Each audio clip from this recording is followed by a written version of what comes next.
Hi friends, ఈరోజు ఈ వీడియోలో రేషన్ కార్డు ఉన్న ప్రతి ఒక్కరికి 3 పథకాల శుభవార్తలు రావడం జరిగింది. సో ఆ 3 పథకాలు ఏంటి, దానికి సంబంధించిన పూర్తి ఇన్ఫర్మేషన్ ఈ వీడియోలో తెలుసుకుందాం.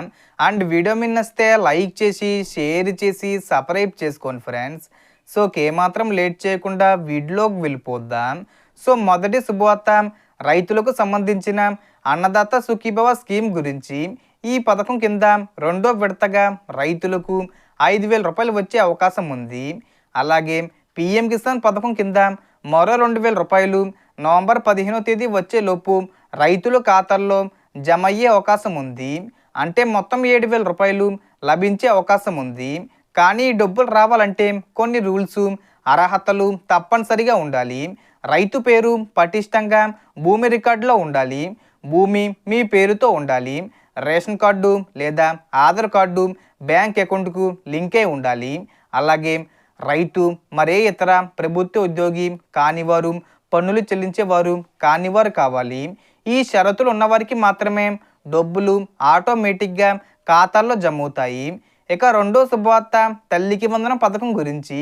ఈ పథకం కింద 1వ తరగతి నుండి ఇంటర్ సెకండ్ ఇయర్ వరకు చదువుతున్న విద్యార్థుల తల్లులకు ఒక్కో విద్యార్థికి 13,000 రూపాయలు ప్రభుత్వం విడుదల చేసింది. చాలామందికి ఇప్పటికే డబ్బులు వచ్చాయి. ఇంకా కొందరికి రాకపోతే ఆందోళన అవసరం లేదు. నవంబర్ 15వ తేదీలోపు మీ ఖాతాల్లో డబ్బులు జమ అయ్యే అవకాశం ఉంది. ఈ పథకం పొందడానికి అర్హతలు ఏమిటంటే, పిల్లలు ప్రభుత్వం లేదా గుర్తింపు పొందిన ప్రైవేటు పాఠశాలలో చదువుతూ ఉండాలి. విద్యార్థి హాజరు కనీసం 75% ఉండాలి. తల్లిదండ్రులు ప్రభుత్వ ఉద్యోగులు కానివారు కావాలి.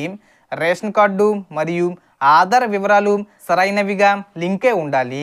అలా ఉన్నవారికి ఈ పథకం కింద మొత్తంగా 13,000 రూపాయలు వస్తాయి.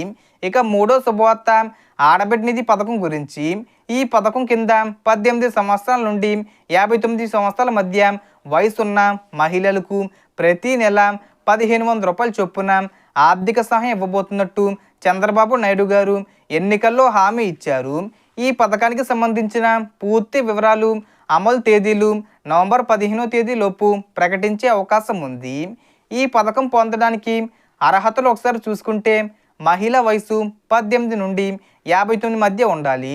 కుటుంబానికి రేషన్ కార్డు ఉండాలి. కుటుంబ ఆదాయం తక్కువగా ఉండాలి. ప్రభుత్వ ఉద్యోగం లేదా పెన్షన్ పొందేవారు కాకూడదు. ఈ పథకం ద్వారా మహిళలకు నెల నెల ఆర్థిక భరోసా లభిస్తుంది. సో దీనికి సంబంధించి ఏ చిన్న ఇన్ఫర్మేషన్ వచ్చినా నేను వీడియో చేసి పోస్ట్ చేస్తాను.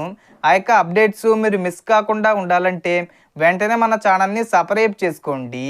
సో మొత్తం ఇన్ఫర్మేషన్ ఇది ఫ్రెండ్స్. మీకు ఈ వీడియో నచ్చితే లైక్ చేయండి, షేర్ చేయండి అండ్ సబ్స్క్రైబ్ చేసుకోండి. Thanks for watching.